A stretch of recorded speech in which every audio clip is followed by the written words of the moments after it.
Hello बच्चों, let's read the question. The question says Earth is a closed system as far as materials are concerned. हमें बताना है क्या ये statement true है या फिर फॉल्स है। तो बच्चों सबसे पहले देखते हैं अपना की कॉन्सेप्ट। और बच्चों की कॉन्सेप्ट के अंदर हम समझेंगे क्लोज्ड सिस्टम होता क्या है। तो बच्चों क्लोज सिस्टम होता है, सपोज हमारे पास ये एक सिस्टम है और ये एक सराउंडिंग में रखा हुआ है। तो बच्चों अगर मैटर एक्सचेंज नहीं हो पा रहा है, नो एक्सचेंज ऑफ मैटर,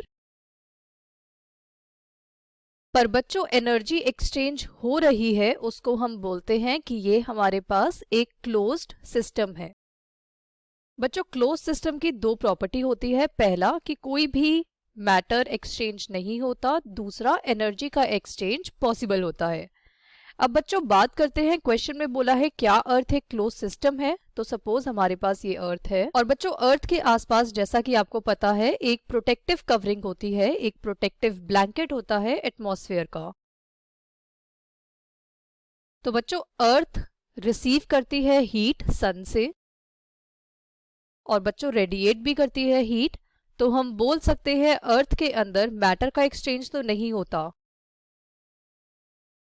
पर बच्चों एनर्जी का एक्सचेंज होता है। तो इससे हम बोल सकते हैं अर्थ इज अ क्लोज सिस्टम, क्योंकि बच्चों क्लोज सिस्टम की मैंने आपको दो प्रॉपर्टीज बताई थी कि मैटर एक्सचेंज नहीं होता और एनर्जी एक्सचेंज हो सकती है, जिसकी वजह से हम देख सकते हैं कि अर्थ ये दोनों प्रॉपर्टीज को फुलफिल कर रहा है। That is why earth is a close system.